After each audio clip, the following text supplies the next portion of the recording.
तमाम नेताओं सहित जो उस लिस्ट में हैं, मुख्यमंत्री भी हैं, उनकी वाइफ भी हैं और बसंत सोरेन जो उनके भाई हैं, उनका भी नाम है। सबसे पहली प्रतिक्रिया आपकी मैं जानना चाहूंगा इस लिस्ट के बारे में, उसके बाद आऊंगा बीजेपी के आरोप पर। एक संतुलित लिस्ट है, बहुत सोच समझकर, मंथन करके और विचार विमर्श के उपरांत ये लिस्ट फाइनल हुआ है और मुझे लगता है सभी में जीतने की संभावना है, क्षमता है।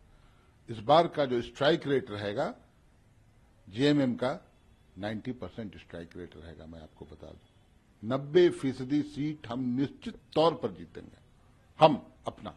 और गठबंधन का परिणाम को जो आप जोड़ दें तो इस बार 60 से ऊपर की संख्या रहेगी हमारे विधायकों की। अब आते हैं बीजेपी के आरोप पर। अभी बीजेपी ने जब अपना लिस्ट जारी किया था कुछ दिन पहले, तो आप लोगों ने बहुत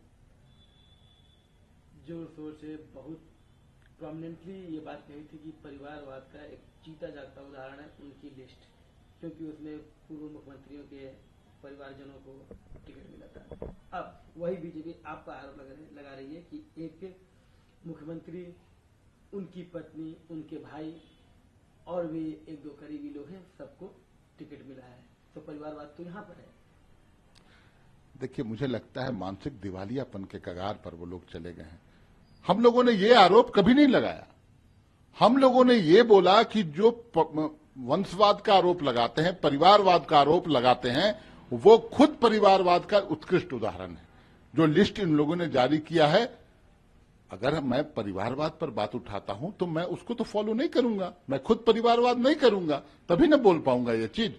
आप परिवारवाद का हर मंच से बात बोलते हैं और अर्जुन मुंडा की पत्नी को टिकट देते हैं, किसी की बहू को टिकट देते हैं, किसी का मौसा, किसी का भाई, किसी का आपको पत्नी तो हो गया, पुत्रवधू, कई एक लोग ऐसे हैं।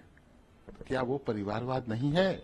अगर परिवारवाद है तो क्यों बोलते हो, थोथी बातें क्यों करते हो? इसको आप जब मंच से इस तरह की बातें होती है ना तो लोग हंसते हैं कि 122 व्यक्ति जिसकी पार्टी में परिवारवाद का जीता जागता उदाहरण हो, 122 लोग हैं, प्रोमिनेंट लोग, जो विधायक हैं, सांसद हैं, वैसे लोग जो परिवारवाद की देन है और भाजपा के साथ है।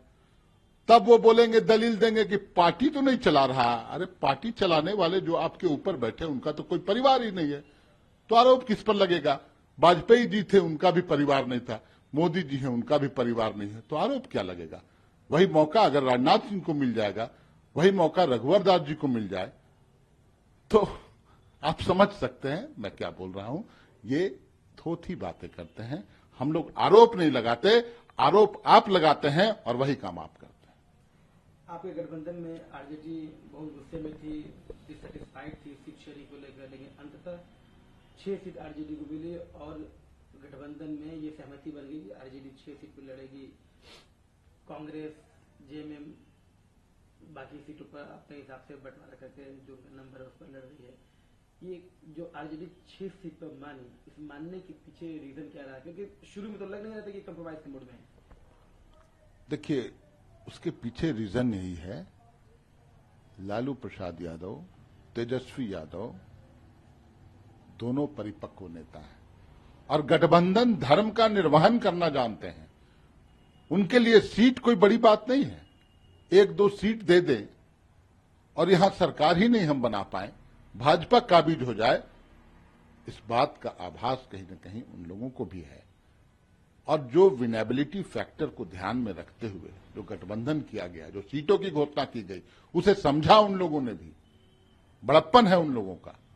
मैं धन्यवाद देता हूं तेजस्वी यादव जी को, जो इतना परिपक्व निर्णय उन्होंने लिया और आज गठबंधन इंटैक्ट है और पूरी मजबूती के साथ हम चुनाव में हैं। तमाम नेताओं ने एक बड़ा दिल दिखलाया है, सभी ने कुछ न कुछ कुर्बानियां दी, जिसके फलस्वरूप ये सामने आप देख रहे हैं जो गठबंधन का खाका है।